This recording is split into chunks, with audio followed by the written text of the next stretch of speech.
नमस्कार, मी आशुतोष भोसले. स्वागत करतो तुमचं फार्मास्कोप स्टुडिओ या चॅनलमध्ये. खूप दिवसापासून आपण वाट पाहत होतो की महाराष्ट्र ड्रग इन्स्पेक्टरची जागा कधी येणार. तर तो दिवस आज आलेला आहे आणि महाराष्ट्र ड्रग इन्स्पेक्टरची ॲड आलेली आहे.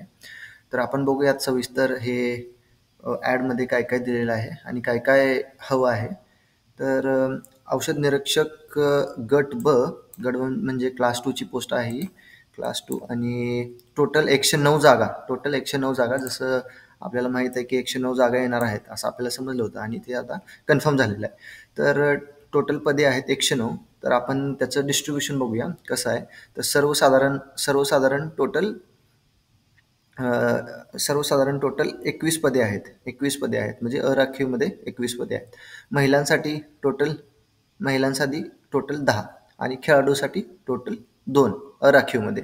आणि एकूण आरक्षितमध्ये किती आहेत तर सर्वसाधारणसाठी 48 पदे आहेत, महिलांसाठी 23, खेळाडूसाठी 5, अनुसूचित जाती 16, अनुसूचित जमाती 12, ब साठी 2 पोस्ट आहेत, क साठी 7 पोस्ट आहेत, ड साठी 2 आहेत आणि तसेच विमाप्र साठी 1 आहे. सामाजिक आणि शैक्षणिक वर्गीयांसाठी टोटल 11 पोस्ट आहेत आणि आर्थिक दुर्बल घटक यांच्यासाठी 11 पोस्ट आहेत.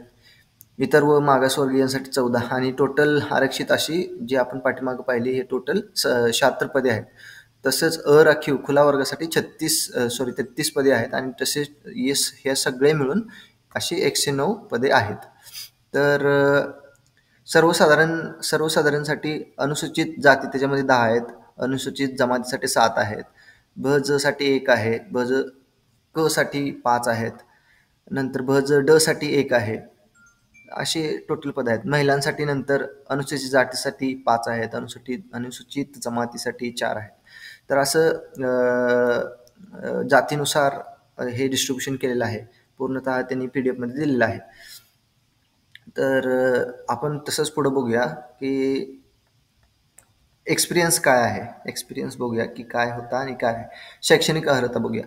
possess a degree in the pharmacy or pharmaceutical sciences or medicine with a specialization in the clinical pharmacology or microbiology.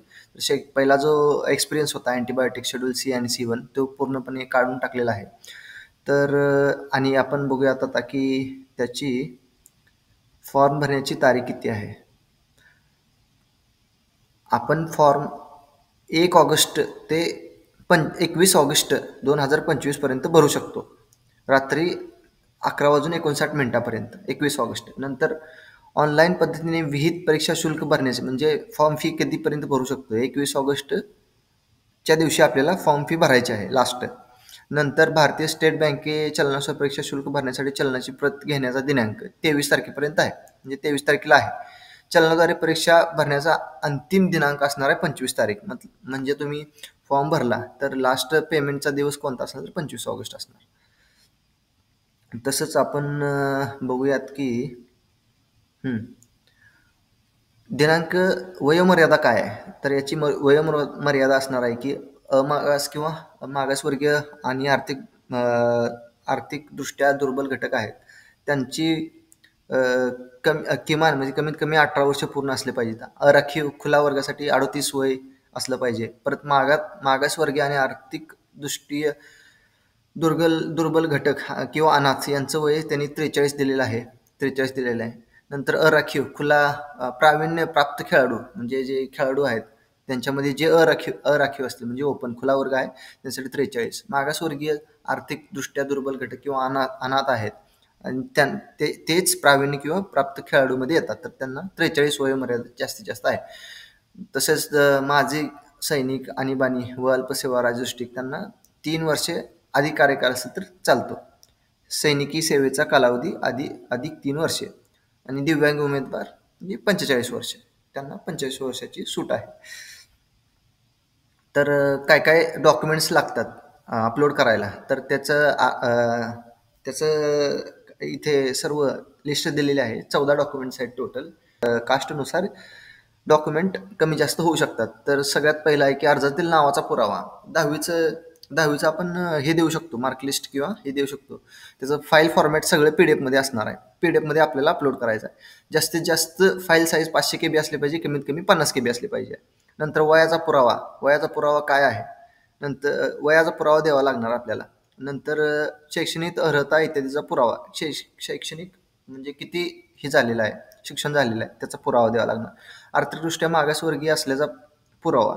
नंतर आर्थिकदृष्ट्या दुर्बल घटक असल्याबाबतचा पुरावा, म्हणजे 2025-26 वर्षाचा, चालू वर्षाचा असला पाहिजे. आर्थिकदृष्ट्या दुर्बल घटक म्हणजे बहुतेक EWS, इकॉनॉमिकली विकर सेक्शन, बरोबर. नंतर वैध नॉन क्रिमिलेअर प्रमाणपत्र असलं पाहिजे. नंतर दिव्यांग प्राप्त व्यक्ती असल्याचा पुरावा असला पाहिजे. पात्र माजी सैनिक असल्याचा पुरावा. नंतर अनाथ आरक्षणाकरिता पात्र असल्याचा पुरावा.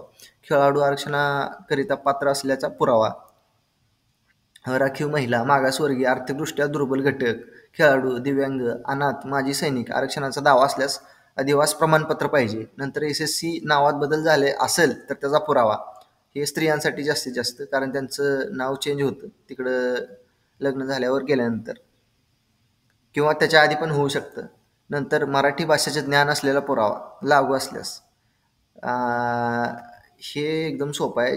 ज्यांच्या 10वीच्या बोर्डाच्या प्रश्न प्रमाणपत्रावर मराठी लिहिलं असतं त्यांच्यासाठी हे उत्तम आहे. म्हणजे महाराष्ट्रातील सगळ्यातला A to Z फॉर्म भरणाऱ्याला माहीत आहे की मराठी फर्स्ट लँग्वेज आहे आपल्याकडे. नंतर 14वा आहे तो लहान कुटुंबांचे प्रमाणपत्र. याचा एवढे सगळे डॉक्युमेंटची गरज आहे. आणि फॉर्म कुठं भरायचा आहे, जर टोटल फी किती असणार आहे, 394 रुपये अराखीव खुल्या वर्गाला, आणि मागासवर्गीयांना 294 रुपये फक्त. आणि फॉर्म ऑनलाईन भरायचा आहे. त्याची वेबसाईट ही असणार आहे mpsc.gov.in. आणि सविस्तर अजून काय डाऊट असल्यास तर तुम्ही खाली कमेंट करा, मी तुम्हाला तिथे उत्तर देईन.